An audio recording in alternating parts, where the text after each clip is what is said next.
as a part of the holistic development of the nation.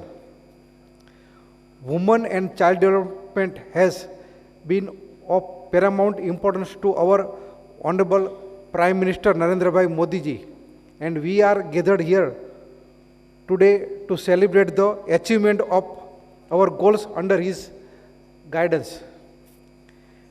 With 8 years of tireless commitment and drive to promote, protect, and empower the women and children of this nation, the government has made several efforts and policy interventions that have shown fruitful results.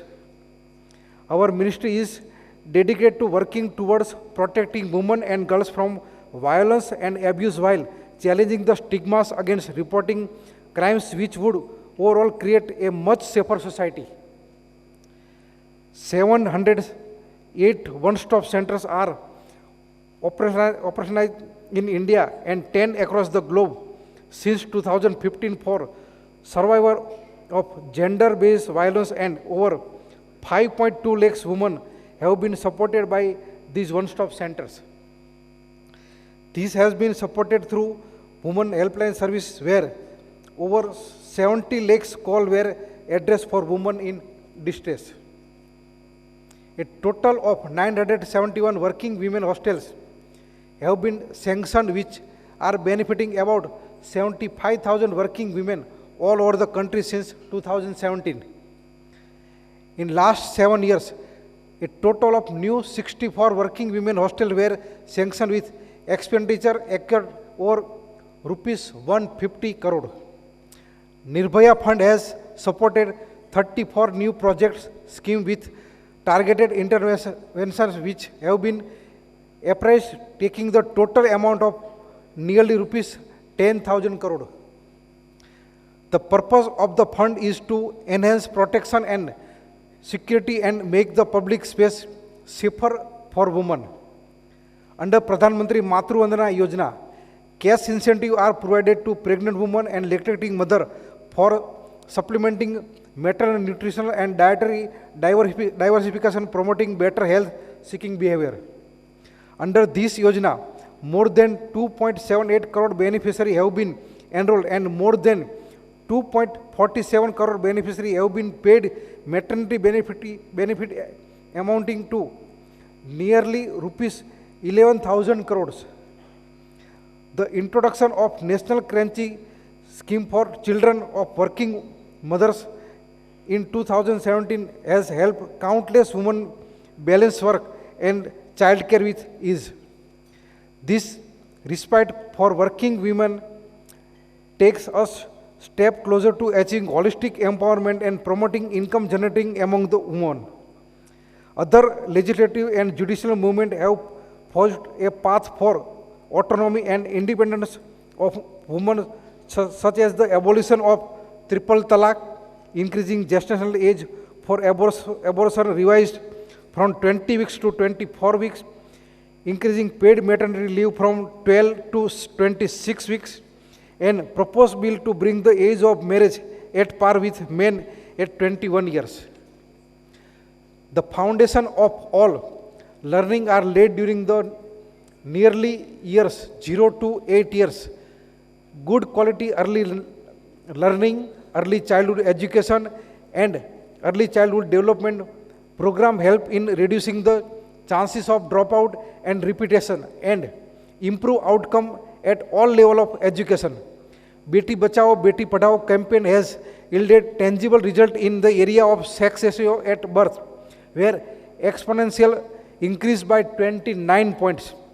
Gross enrollment ratio of girls in school at secondary level has shown improvement by over 11%, where GER for girls has increased more than that of the boys. Over 6 lakh children have been assisted through the Child Protection Service scheme, such as 2,245 operational child care institutions, Childline, Samvad, PM Cares for Children, and Gram in Aid release of nearly rupees 800 crore. We also know that nutrition is the focal point of health and well-being. Nutrition is directly linked to human resource development, productivity, and ultimately a national growth. In the last 5 years, we have distributed nearly 12 lakh growth monitoring devices and over 11 lakh smartphones to Anganwadi workers and roll out the Poshan tracker to improve governance and identify and ensure the treatment of malnourished children.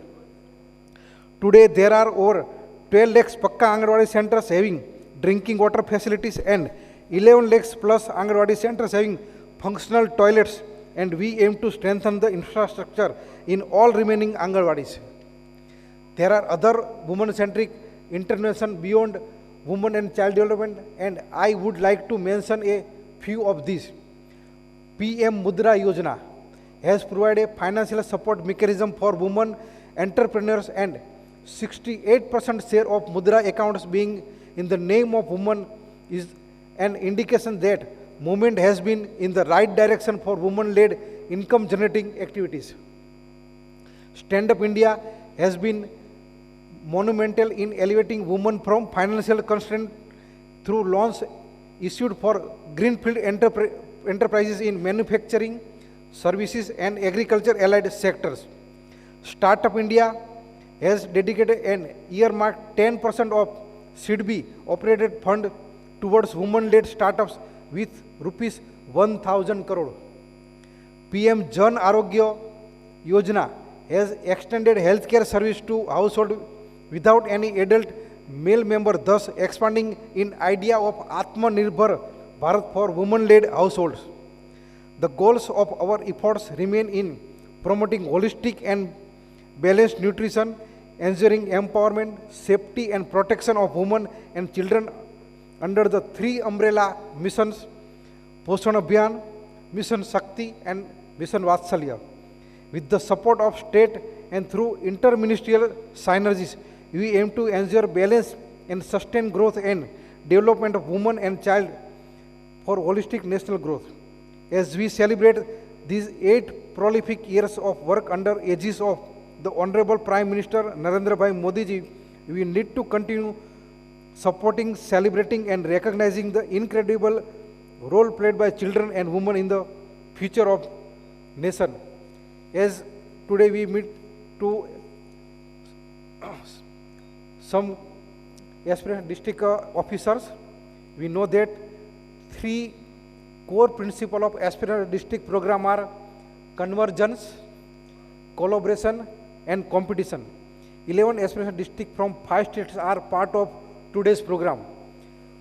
And at last, I look forward to being part of the story of India's children and women continuing to scale greater heights. Jai Hind.